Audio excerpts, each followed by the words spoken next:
মুহাম্মদুর রাসূলুল্লাহ সাল্লাল্লাহু আলাইহি সাল্লাম।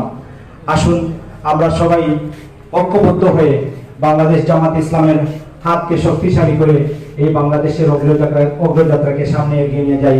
আপনারা সবাই ভালো থাকুন, আমাদের জন্য সবাই দোয়া করবেন, আমরা একে অপরের জন্য মঙ্গল কামনা করি।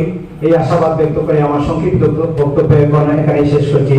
আসসালামু আলাইকুম ওয়া রাহমাতুল্লাহি ওয়া বারাকাতুহু।